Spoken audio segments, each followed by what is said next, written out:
Teman-teman, selamat datang di Fast Campus. Di video kali ini kita akan membahas sekilas tentang overview monolit arsitektur.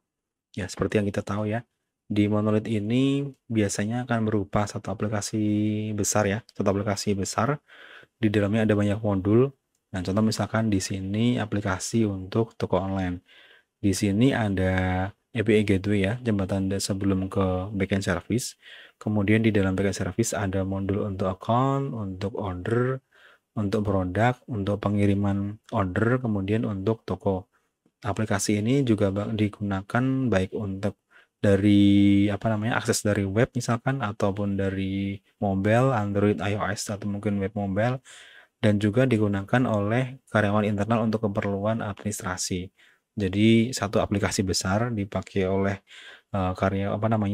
internal karyawan misalkan untuk keperluan administrasi, dipakai juga oleh user baik itu dari mobile ataupun dari web, dan semua modul ini terhubung dengan satu database yang sama. Jadi biasanya seperti itu ya. Biasanya database-nya satu, dipakai ramai-ramai oleh semua modul.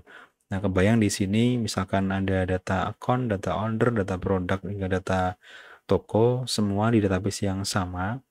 Dan ketika aplikasi ini misalkan butuh koneksi ke pihak ketiga, contoh misalkan dari bagian shipping butuh ada pengecekan nomor resi untuk mengetahui order ini statusnya udah dikirim sampai mana.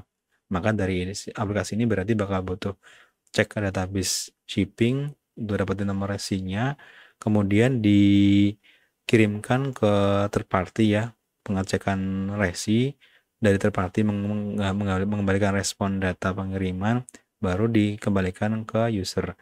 Di sini walaupun ini misalkan ada masalah di bagian shipping misalkan ketika dia koneksi ke database, karena database-nya ini sama, ketika ada masalah di bagian database maka akan ada potensi di modul yang lain dia tidak akan bisa digunakan dengan normal. Nah, contoh misalkan ini, misalnya di sini kita udah ada improvement ya.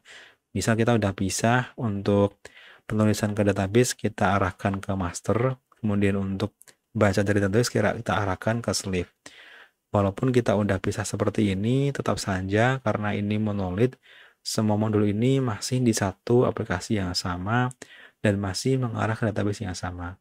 Jadi ketika ada masalah di satu bagian akan ada potensi memberikan gangguan di bagian yang lainnya karena masih satu ini ya, satu bagian bersama gitu, bersamaan. Jadi ya itu salah satu tipikal monolit seperti itu.